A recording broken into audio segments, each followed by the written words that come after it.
நான் வந்து ஒரு 2 years பேக் இதே ஸ்டூடெண்ட்ஸ் ஃபங்க்ஷனில் நான் சொல்லியிருந்தேன், காசு வாங்கிட்டு ஓட்டு போடுறது. ஃபார் எக்ஸாம்பிளுக்கு சொல்கிறேன், ஒரு ஓட்டுக்கு 1000 ரூபான்னு வச்சுப்போமே. இப்போ ஒரு தொகுதியில் கிட்டத்தட்ட ஒரு 1.5 லட்சம் பேருக்கு கொடுக்குறாங்கன்னா என்ன ஒரு 15 கோடி ஆச்சா? ஒருத்தர் வந்து ஒரு 15 கோடி செலவு பண்ணுறாருன்னா அவர் அதுக்கு முன்னாடி எவ்வளோ சம்பாதிச்சிருக்கணும்? இந்த காசு கொடுத்து ஓட்டு வாங்கி ஜெயிச்சிடலாம்னு நினைக்கிறாங்க இல்லையா, அவங்கள அந்த கல்ச்சரே வந்து யாரும் என்கரேஜ் பண்ணாதீங்க, யாரும் காசு வாங்காதீங்க, உங்கள் பேரண்ட்ஸ் கிட்டையும் எடுத்து சொல்லுங்கன்னு நான் சொல்லியிருந்தேன். அதை அப்படியே ஃபாலோ பண்ணுங்க. ஆனா நீங்க வேணா பாருங்க அடுத்த வருஷம் என்ன நடக்க போகுதுன்னு. வண்டி வண்டியா கொண்டாந்து கொட்ட போறாங்க. அது அத்தனையும் உங்க கிட்ட இருந்து கொள்ளையடிச்ச பணம் தான். என்ன பண்ண போறீங்க, என்ன பண்ணணும்னு உங்களுக்கு கரெக்டா தெரியும்.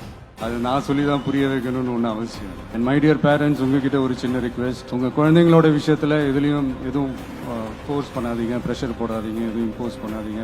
ஃபர்ஸ்ட் ஆஃப் ஆல் அவங்களுக்கு என்ன பிடிச்சிருக்குன்றதை தெரிஞ்சுக்கிட்டு அதுக்கு ஏற்ற மாதிரி வழி நடத்துங்க. நான் டெஃபினட்டா சொல்றேன், எத்தனை தடைகள் வந்தாலும் அவங்கவுங்களுக்கு பிடிச்ச விஷயத்துல